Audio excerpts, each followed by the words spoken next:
I just want to know time-wise, you know. Just starting it. Don't fall off the stage. Don't worry, we'll edit You're this very out. close to the edge. Okay. Oh, is it recording right now? Yeah. So, you got your mic on? Okay. All right. Working. Testing. Hello. Perfect. Is this good? Yeah? All right, so just whenever. Yeah, whenever you're ready. Have you ever gotten the random motivation at 2 a.m. to completely clean out your room, wake up and start a new diet, or go on a run for the first time in months? Well, that's how my project came about. Back in December, I woke up one day and I decided to change my life. I was so sick of every day feeling bad for myself because I was eating too much and I wasn't working out, so I gathered up enough motivation to put in the time necessary to make a change. Over this time, the change turned into a passion for health and fitness, and I knew that I wanted it to be the main focus for my project. Earlier in the year, the 75 Hard Challenge took over TikTok with people posting videos of themselves trying this challenge of 75 daunting days of strict rules.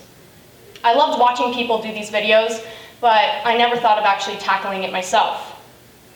In Senior SEM, when you're choosing your project, you're told to choose something that pushes you beyond your comfort limits. I thought back to the idea of the 75 Hard and thought, now is the time to push myself and test my motivation. The 75 Hard Challenge is a mental toughness challenge. Its rules are that every day you have to follow a diet, 2 workouts a day for 45 minutes, 1 taking place outdoors, drinking a gallon of water a day, reading 10 pages of nonfiction or self-care books, and a daily progress photo.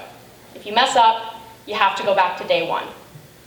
I did make some modifications to the challenge for the sake of time and safety. First, my challenge was 35 days long, following a calorie deficit, and drinking 117 ounces of water, as a gallon was too much for my body and would flush out the body's natural electrolyte levels. Now, I could stand here and say that the challenge was easy, and I never struggled completing any of the daily tasks, but man, that would be the biggest lie of the century. Emphasis on mental toughness.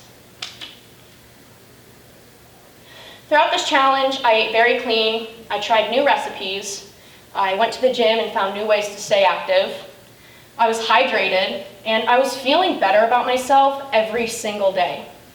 At the same time, I was physically tired. I'd be sitting in bed late at night, chugging 32 ounces of water and reading my 10 pages, and I was mentally exhausted. It took a lot of perseverance. I could have said I did my 45-minute workouts when in reality, they were only half an hour. I could have said that I drank all of my water when realistically, I only hit 96 ounces. It was a true test of self-accountability. I learned a couple things about myself and the concept of motivation. When I had high stakes, I could push myself so much more than I was actually capable of. Instead of feeling sorry for myself every day, I took those feelings and turned it into motivation and knew if I wanted to make a change, the only person that could help me was myself. A retired FBI agent who started off as nothing and retired as a world-renowned agent involved in many famous high-profile cases told me something one day that has stuck with me. He looked me in the eyes and said, if you want it, you got it, but you just gotta want it.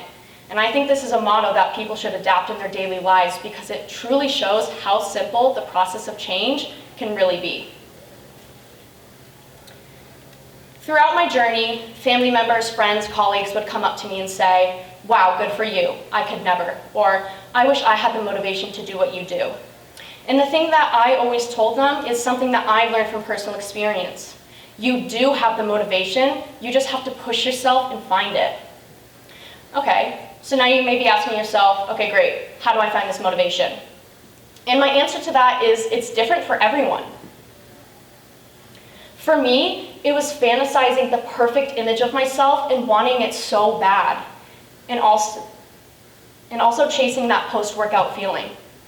It is scientifically proven that our body releases and produces chemicals during and after exercise that make us feel happy.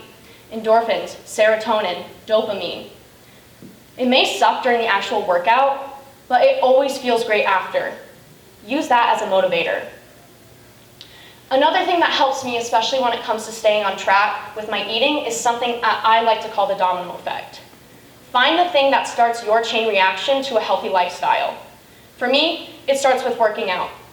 I work out and then I eat healthy because I don't want to ruin any of the progress I made in the gym, and I want to properly fuel my body and help it recover. I eat healthy and then I drink a lot of water because I'm thirsty throughout the day and I want to stay hydrated. I then go to bed earlier because I'm tired and I get better sleep.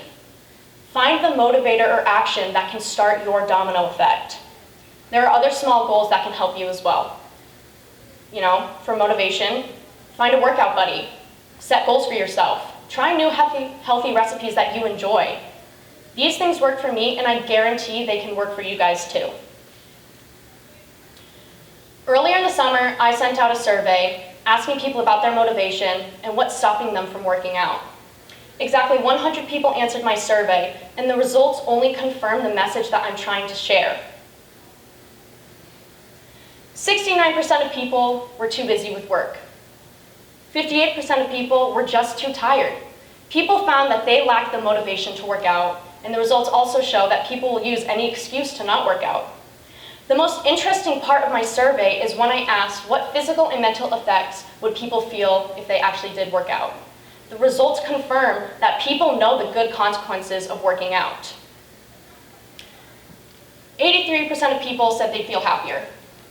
78% of people said they'd be happier with their self-image.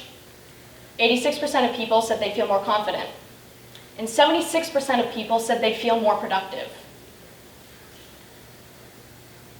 The problem isn't educating society on the positive physical and mental effects of health and fitness. It's getting them to get the motivation and desire to change their ways. We can't stop time to go work out so it doesn't get in the way of work. We can't stop time to get a couple extra hours of sleep so it doesn't interfere with our sleep schedule. We can't get someone else to put the effort in for the results that we want. My biggest takeaway from everything that I've learned is if you want to make a change, you are the only one who can do it. If you want something, you gotta work for it. Nothing is truly handed to you on a silver platter. If that were the case, I would have been rocking a six-pack years ago instead of going through inconsistent workout phases. If you have a problem with the way you live, then change it. It really can be that simple. During my phases of unsustainable workouts where I'd work out for 2 weeks and then get burnt out, it's because I wasn't doing something that I loved. 15-minute ad videos by non-credible fitness sources wasn't cutting it. Once I joined a gym, you'd see me there at 5 o'clock in the morning before school because I loved it and I wanted to be there. Find your thing. Healthy living is no exception to this. If you don't like running, then don't do it. Focus on strength training instead. Finding something that you love will make the process so much easier. One trap I see humans fall for is saying, oh, I'm gonna start working out tomorrow, or I'm gonna start my diet tomorrow. When in reality, we know that tomorrow turns into the next day, which turns into the next day, and then cease to exist. If you have the motivation, act upon it now and don't push it off. Decide the course of action you're gonna take, and then wake up and change your life. Thank you.